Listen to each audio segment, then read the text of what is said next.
പുറത്തു വരുന്ന വാർത്ത ഞെട്ടിപ്പിക്കുന്നതാണ്. അത് പാകിസ്ഥാന് വലിയ രീതിയിൽ പ്രഹരം സൃഷ്ടിക്കുന്നതുമാണ്. അതായത് ഇന്ത്യയുടെ അസ്ത്ര 2 മിസൈല് പാകിസ്ഥാന് വലിയ കനത്ത ആഘാതം വരുന്ന ഭാവിയിൽ സൃഷ്ടിക്കും എന്നാണ് നമുക്ക് അറിയാൻ കഴിയുന്ന ഒരു കാര്യം. എന്തൊക്കെയാണ് കൂടുതൽ വിശദാംശങ്ങൾ? ഈ ദക്ഷിണേഷ്യയിലെ വ്യോമ മേധാവിത്വം എന്ന ഒരു സങ്കല്പമുണ്ട്. അതിനു വേണ്ടിയിട്ട് ഇന്ത്യയും പാകിസ്ഥാനും ചൈനയും ഒക്കെ പരസ്പരം പോരടിക്കുമായിരുന്നു. കാരണം വിമാനങ്ങൾ പാകിസ്ഥാനെ സംബന്ധിച്ച് അവർക്കറിയാം, പാകിസ്ഥാൻ ഒരു കാരണവശാലും ഇന്ത്യൻ സൈന്യത്തോട് കരയിൽ യുദ്ധം ചെയ്ത് ഒന്നും ചെയ്യാൻ പറ്റില്ല. എണ്ണത്തിലായാലും ആയുധങ്ങളിലായാലും ഇന്ത്യൻ കരസേന വളരെ മുന്നിലാണ്. നാവികസേനയോട് അവർക്ക് പറ്റില്ല. പിന്നെ അവരുടെ മേൽ നമ്മൾ ആക്രമിക്കാതിരിക്കാൻ, അവരെ സ്വയം പ്രതിരോധിക്കാനായിട്ട് അവർ ഏറ്റവും പുതിയ അമേരിക്കൻ വിമാനങ്ങൾ ഉപയോഗിക്കുക എന്നുള്ളതായിരുന്നു അവരുടെ ഒരു തന്ത്രം. എന്തായാലും അത് ഇനി നടക്കില്ല എന്നുള്ളൊരു സൂചനയാണ് വരുന്നത്. കാരണം ഈ പഴയ കാലത്തെ വ്യോമ യുദ്ധങ്ങളുടെ കാലം കഴിഞ്ഞു. ഇപ്പോൾ ബിയോണ്ട് വിഷ്വൽ റേഞ്ച് മിസൈലുകൾ, അതായത് very long range beyond visual range missile എന്ന് വേണം പറയേണ്ടത്. 200 കിലോമീറ്ററിലധികം റേഞ്ചുള്ള എയർ ടു എയർ, ആകാശത്തിൽ നിന്നും ആകാശത്തിലേക്ക് പോകുന്ന മിസൈലുകൾ, അത് അതിൻ്റെ ഒരു കാലം എത്തിക്കഴിഞ്ഞിരിക്കുന്നു. പാകിസ്ഥാന്റെ കൈവശം ഉണ്ടില്ലെന്ന് ഞാൻ പറയുന്നില്ല. പാകിസ്ഥാന് ചൈനീസ് നിർമ്മിത PL-15, ചൈനയ്ക്കും അതേ മിസൈൽ തന്നെ. ഇന്ത്യക്ക് അത്തരം 3 തരത്തിലുള്ള മിസൈലുകൾ തയ്യാറാക്കിക്കൊണ്ട് ഇന്ത്യ ഇവിടെ ഒരു മേൽക്കൈ നേടാൻ ശ്രമിക്കുകയാണ്. അത് റഫാൽ വിമാനത്തോടൊപ്പം മെറ്റിയോർ എന്ന് പറയുന്ന 300 കിലോമീറ്ററിലധികം റേഞ്ചുള്ള ഒരു മിസൈലുണ്ട്. അതിനൊപ്പം റഷ്യയിൽ നിന്നും R-37 എന്ന് പറയുന്ന 400 കിലോമീറ്റർ വരെ റേഞ്ചുള്ള ഒരു air to air, beyond visual range air to air missile India ഈ വർഷം തന്നെ വ്യോമസേനയുടെ ഭാഗമാക്കും. അത് വാങ്ങാനുള്ള തീരുമാനം എടുത്തു കഴിഞ്ഞു. ചർച്ചകൾ നടത്തിക്കൊണ്ടിരിക്കുകയാണ്. അത് വളരെ വേഗത്തിൽ പർച്ചേസ് ചെയ്യുമെന്നാണ് വാർത്തകൾ മനസ്സിലാകുന്നത്. അതൊക്കെ കൂടാതെ തദ്ദേശീയമായിട്ട് വികസിപ്പിച്ചെടുത്ത അസ്ത്ര 2നും 200 കിലോമീറ്ററിലധികം റേഞ്ചുണ്ട്. അതായത് PL-15 സമാനമായ റേഞ്ചോ ഉള്ള അസ്ത്ര 2 ഇന്ത്യയിൽ തന്നെ നിർമ്മിച്ചത് ഇന്ത്യൻ വ്യോമസേനയുടെ ഭാഗമാകും. ഇത് ഇനി വരാനിരിക്കുന്ന യുദ്ധങ്ങളുടെ സ്വഭാവം തന്നെ, വാർ ഡോക്ട്രിൻ, യുദ്ധ ഫിലോസഫി എല്ലാം മാറുകയാണ്. അത് എന്താണെന്ന് ഞാൻ വിശദമാക്കാം. അതായത് ഈ പാകിസ്ഥാനിൽ നിന്നൊരു വിമാനം ഉയർന്നു പൊങ്ങാൻ പോലും ഇനി ബുദ്ധിമുട്ടാണ്. കാരണം പാകിസ്ഥാനിലെ പ്രധാന പട്ടണങ്ങളൊക്കെ തന്നെ ഇപ്പം നമ്മൾ അമൃത്സറിൽ നിന്നൊക്കെ എടുത്തു നോക്കിയാൽ കറാച്ചി, ലാഹോർ, ഇസ്ലാമാബാദ്, ഇതൊക്കെ തന്നെ ഒരു 200-250 കിലോമീറ്റർ ദൂരമേ ഉള്ളൂ. അപ്പൊ ഈ എയർ ഡിസ്റ്റൻസിൽ അവിടുന്ന് ഒരു വിമാനം പറന്നു പൊങ്ങിയാൽ തന്നെ ഇപ്പൊ ഇവിടുന്ന് ഒരു മിസൈൽ അയച്ചത് താഴെയില്ല.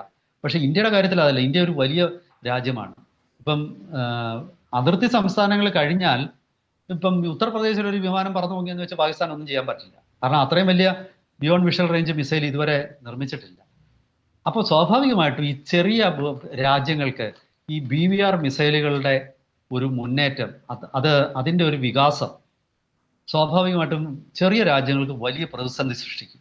ഇന്ത്യയും ചൈനയും പോലുള്ള വലിയ രാജ്യങ്ങൾക്ക് അതിലത്ര പ്രതിസന്ധിയില്ല. കാരണം മുഴുവൻ പാകിസ്ഥാനെയും കവർ ചെയ്യാൻ പറ്റുന്ന മിസൈലുകൾ ഈ വരുന്ന കാലത്ത് ഒരു 5 കൊല്ലത്തിനുള്ളിൽ പാകിസ്ഥാനിൽ നിന്ന് ഏതൊരു യുദ്ധവിമാനം പറന്നു പൊങ്ങിയാലും ഇന്ത്യയിൽ നിന്ന് ഒരു വിമാനത്തിൽ നിന്ന് അയക്കുന്ന BVRന്റെ റേഞ്ചിനപ്പുറം ആയിരിക്കില്ല.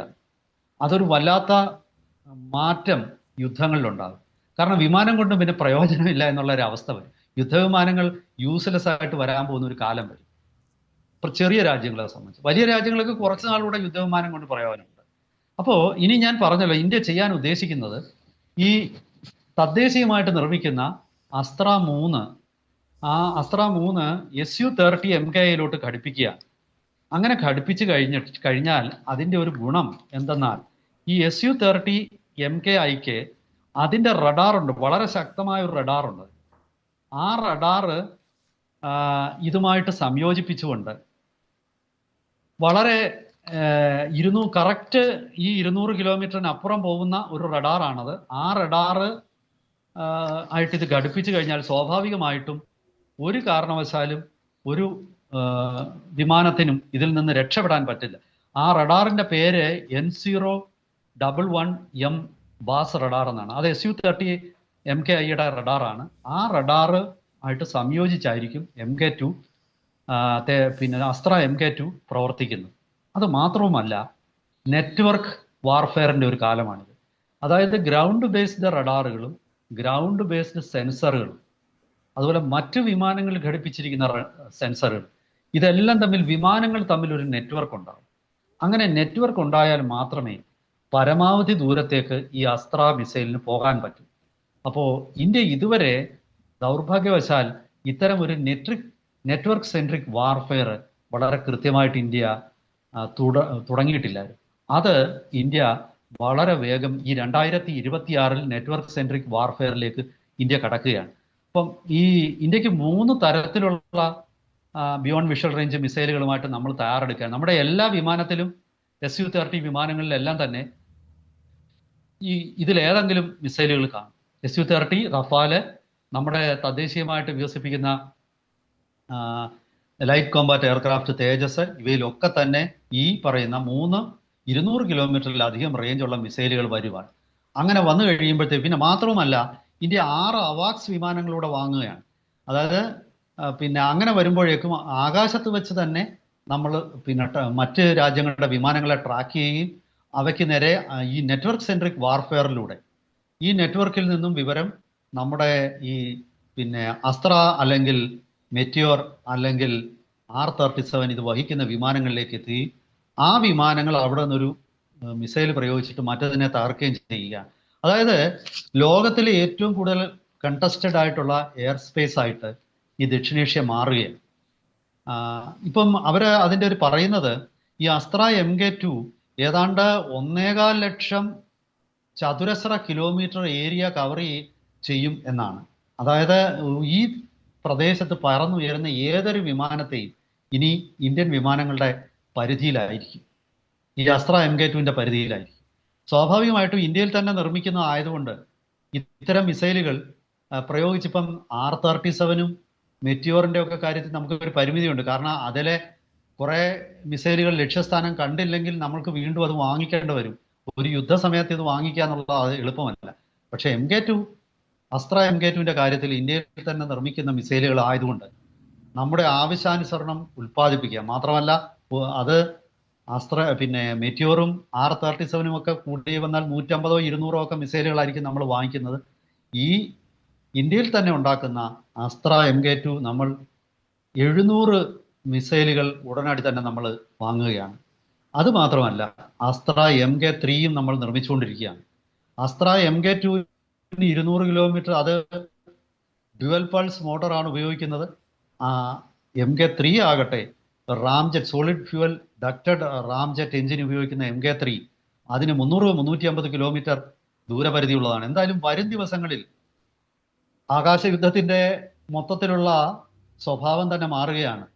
യുദ്ധവിമാനങ്ങൾക്ക് ഇനി എന്താണ് പ്രസക്തി?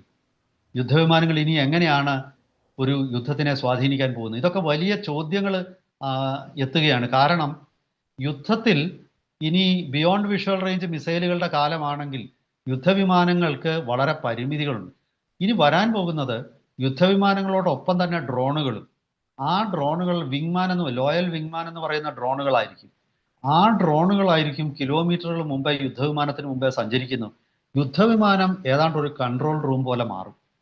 യഥാർത്ഥ ആക്രമണം നടത്താൻ പോകുന്നത് ഈ പറയുന്ന ലോയൽ വിങ്മാൻ ഡ്രോണുകൾ, സ്വാം ഡ്രോണുകൾ, അതുപോലെ കാമിക്കാസെ ഡ്രോണുകൾ, ഇങ്ങനെ 2-3 തരത്തിലുള്ള ഡ്രോണുകൾ വിമാനത്തിന് മുന്നിൽ കാണും. വിമാനം യഥാർത്ഥത്തിൽ ഈ നെറ്റ്വർക്ക് സെൻട്രിക് ആയിട്ടുള്ള ഒരു കൺട്രോൾ റൂം പോലെ പ്രവർത്തിച്ച് ഈ ചുറ്റുമുള്ള ഡ്രോണുകളെ സംരക്ഷിക്കുക അല്ലെങ്കിൽ ഡ്രോണുകളെ നിയന്ത്രിക്കുക, ഇതൊക്കെ ആയിരിക്കും. വിമാനത്തിന് ഒരു പരിക്കും പറ്റാതെ സംരക്ഷിക്കാനായിട്ട് ലോയൽ വിങ്മാൻ ഡ്രോണുകൾ ഉണ്ടാവും. കാരണം ഒരു വിമാനത്തിന്റെ നേരെ ഒരു മിസൈൽ വരുമ്പോൾ, ബിയോണ്ട് വിഷ്വൽ റേഞ്ച് മിസൈൽ വരുമ്പോൾ, ഈ ഡ്രോൺ ഒന്നുകിൽ അതിൻ്റെ പിന്നെ ദേഹത്തേക്ക് ഈ മിസൈൽ ഏറ്റെടുക്കും. അതായത് ഡ്രോൺ മുന്നിൽ വന്നിട്ട് പിന്നെ മിസൈൽ ഡ്രോണിൽ വന്നിടിച്ച് മിസൈലും തകരും ഡ്രോണും തകരും. അതല്ലെങ്കിൽ ഡ്രോണിൽ നിന്നുള്ള സ്പൂഫിംഗ് സംവിധാനങ്ങൾ ഈ വരുന്ന മിസൈലിനെ നേരിടും. എന്തായാലും ആധുനിക കാലത്ത് ഈ ഏരിയൽ വാർഫെയറിൻ്റെ ഒരു തിയറിയും അതിൻ്റെ ഒരു പ്രായോഗികതയും കംപ്ലീറ്റ് മാറുകയാണ്. ഇനി നെറ്റ്വർക്ക് സെൻട്രിക് വാർഫെയറും പിന്നെ ഡ്രോൺ അസിസ്റ്റഡ് ഫൈറ്റർ ജെറ്റുകളും അതുമായിട്ട് വരുന്ന ഒരു കാലം. ആ കാലത്ത് നമുക്ക് സാധാരണ യുദ്ധവിമാനങ്ങൾക്കൊന്നും പിടിച്ചു നിൽക്കാൻ പറ്റത്തില്ല. പിന്നെ അത്തരം യുദ്ധവിമാനങ്ങളുടെ കാലമേ കഴിഞ്ഞു. അതായിരിക്കും വരാൻ പോകുന്ന ദിവസങ്ങളിൽ. പ്രത്യേകിച്ച് അതിൻ്റെ തുടക്കം ഈ ദക്ഷിണേഷ്യയിൽ നിന്നായിരിക്കും. അതായത് അമേരിക്ക അല്ല, റഷ്യയും അല്ല. ഇവിടെയാണ് ഏറ്റവും ഈ 3 രാജ്യങ്ങളും ഒരുപോലെ ഫൈറ്റ് ചെയ്യുമ്പോൾ, ഏറ്റവും ആധുനികമായ ടെക്നോളജി ഇൻകോർപ്പറേറ്റ് ചെയ്യാൻ ശ്രമിക്കുമ്പോൾ ഈ ദക്ഷിണേഷ്യയുടെ ആകാശങ്ങളിലായിരിക്കും ലോകത്തിലെ ഏറ്റവും ആധുനികമായ യുദ്ധവിമാനങ്ങളും ഏറ്റവും ആധുനികമായ യുദ്ധവും നടക്കാൻ പോകുന്നു. എന്തായാലും പാകിസ്ഥാനെ പോലൊരു രാജ്യത്തിന് ഇനി അത്ര പിടിച്ചു നിൽക്കാൻ പറ്റില്ല. കാരണം ഇത്രയധികം മുതൽ മുടക്കാനോ ഇത്രയധികം അവരിപ്പോൾ ഈ JF-17 എന്നൊക്കെ പറയുന്നല്ലോ, അതൊന്നും ഇനി ഒന്നുമല്ല. അതൊക്കെ വാങ്ങിക്കുന്ന പിറ്റേ ദിവസം ഇത് 10 മിസൈൽ കൊണ്ട് തകരുമ്പോഴത്തേക്ക് അതെടുത്ത് പിന്നെ ഹാങ്ങറിൽ പൂട്ടി വെക്കേണ്ടി വരും. എന്തായാലും വരും ദിവസങ്ങളിൽ കൂടുതൽ അപ്ഡേറ്റ്സുമായിട്ട് നമുക്ക് പ്രേക്ഷകരെ സമീപിക്കാം. Thank you.